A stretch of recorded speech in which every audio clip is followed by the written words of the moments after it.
Halo rekan-rekan semuanya, video yang kalian tonton ini merupakan tugas dari mata kuliah manajemen SDM yang bertemakan manajemen konflik.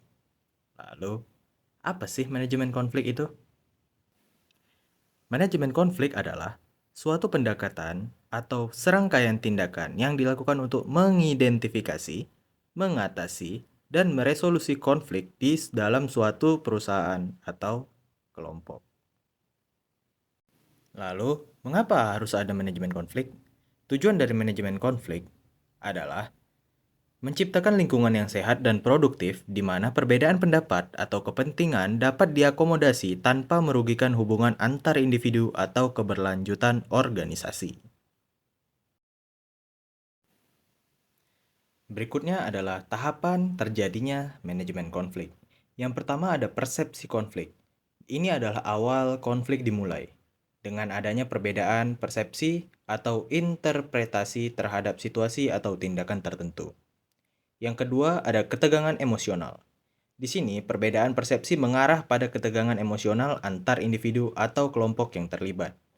Emosi negatif seperti marah, frustasi, atau kekecewaan muncul sebagai respon terhadap konflik. Dilanjutkan dengan konflik yang terbuka, di mana ketegangan emosional mungkin muncul ke permukaan dan menghasilkan konflik. Konflik dapat bersifat terbuka yang artinya pihak-pihak yang terlibat mengakui dan mengidentifikasi konflik tersebut. Selanjutnya, ada Perceived Conflict Resolution. Pada tahap ini, individu atau kelompok mencoba untuk menyelesaikan konflik dengan berbagai cara. Upaya ini dapat mencakup negosiasi, kompromi, atau mencari solusi bersama. Selanjutnya, ada resolusi aktual konflik. Pada tahap ini, konflik sebenarnya diatasi atau diselesaikan. Solusi dapat berupa kesepakatan, penyesuaian, atau adopsi tindakan tertentu untuk mengatasi ketidaksetujuan. Yang keenam, ada efek konflik. Konflik memiliki dampak pada individu, kelompok, atau organisasi. Efek tersebut dapat bersifat positif jika konflik diatasi dengan baik, bisa juga bersifat negatif jika konflik tidak ditangani dengan baik, seperti penurunan produktivitas. Terakhir, ada follow up. Setelah konflik diatasi, langkah-langkah tindak lanjut perlu diambil untuk mencegah kemunculan konflik yang serupa di masa depan. Proses ini melibatkan pembelajaran dari pengalaman konflik dan peningkatan sistem atau proses organisasi.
Nih, desain baru buat project. Lama banget sih.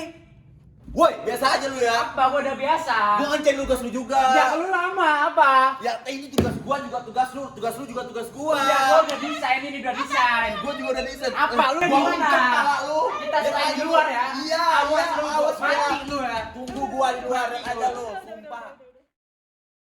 Sabar, Ini udah sabar. pagi-pagi loh. Ya emang kayak gini nggak bisa lagi. Kenapa sih, ada masalah apa sih? Dia tuh egois banget, Cok. Masalah apa? Kerjaan, padahal kerjaan kita tuh juga kerjaan dia juga kerjaan kita. Yang sabar ya. Kurang sabar apa lagi coba? Mau gimana lagi coba biar nggak sabar? Nanti diserahin baik-baik aja. Jangan pakai emosi.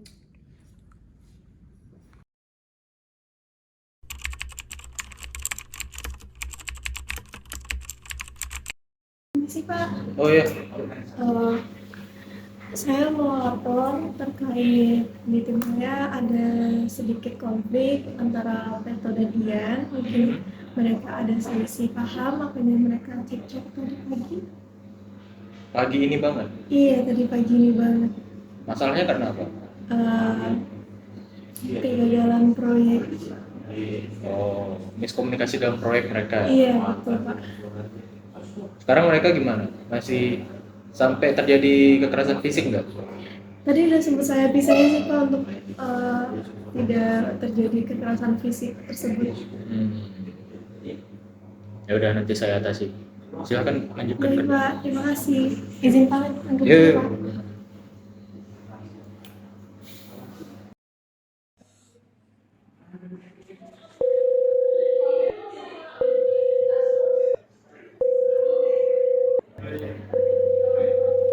Halo, Halo nih.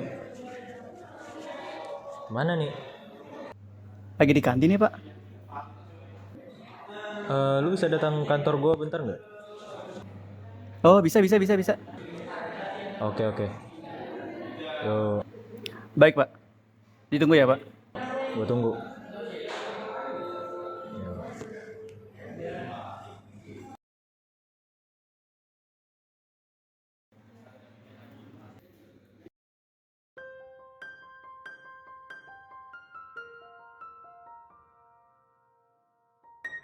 Jadi gini nih, lu tau tim Alpha kan? Tahu. Nah, belakangan ini mereka tuh lagi ngerjain banyak proyek. Nah, mungkin karena proyek yang banyak itu menyebabkan adanya ketegangan antar satu sama lain ya. Nah, mereka tuh lagi ada konflik. Jadi ada si Peto pemrogramer sama si Ihan yang desainer. Mereka sama-sama ya biasalah anak muda. Ego. Ya, ngerti Pak. Darah masih mendidih-didih, ya kan. Nah, Seperti kita dulu Pak. iya, kita dulu juga pernah muda kan. Nah, jadi gue manggil lu kesini, gue mau lu beresin masalah mereka itu nih. Soalnya deadline dari project mereka juga makin dekat nih. Kalau misalnya masalah ego-ego anak muda nih bisa Pak saya kasih. Bisa ya. Gampang Pak. Jadi gue berharap banyak nih ke lu. Soalnya project mereka itu juga lumayan berpengaruh nih untuk perusahaan kita. Jadi gue mau project mereka tetap jalan, mereka akur lagi. Gue nggak tahu gimana caranya, gue serahin ke lu. Gue mau mereka lanjut lagi projectnya sesuai deadline. Siap Pak. Itu akan saya urus. Gampang Pak. Baik. Itu aja sih. Oh, itu Dari apa? ini. Ya itu aja. Baik. Oke nih, makasih ya. Ya. Dasar lepek.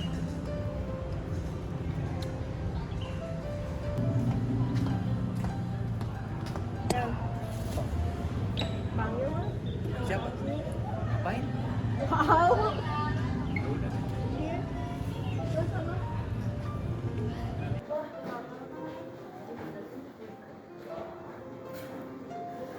Baik Pak, ada apa Pak?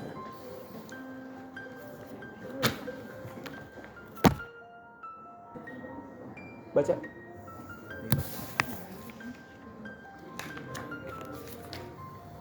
Loh Pak, ini kan tugas Peto.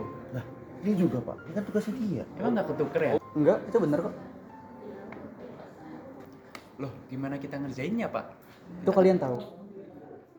Kalian tuh nggak bisa kerja tanpa bantuan satu sama lain. Iya Pak. Terus kenapa kalian masih mementingkan ego kalian? Project ini gimana? Kalau misalnya kalian masih mementingkan ego kalian, paham nggak? Bisa nggak selesai masalah ini sekarang? Bisa Pak, bisa. Bisa Pak, bisa. Maaf ya Tok, mungkin gua kemarin ada tekanan kerjaan. Aman. Bisa dipercaya nggak nih? Bisa Pak. Bisa. Beneran ya? Iya Pak. Kerjain project kalian. Baik Pak. Bisa Pak. Siap. Oke, kalau gitu silakan lanjutkan pekerjaan kalian. Baik Pak. Terima kasih Pak. Kalau gitu saya izin dulu Pak. Ya. Mari.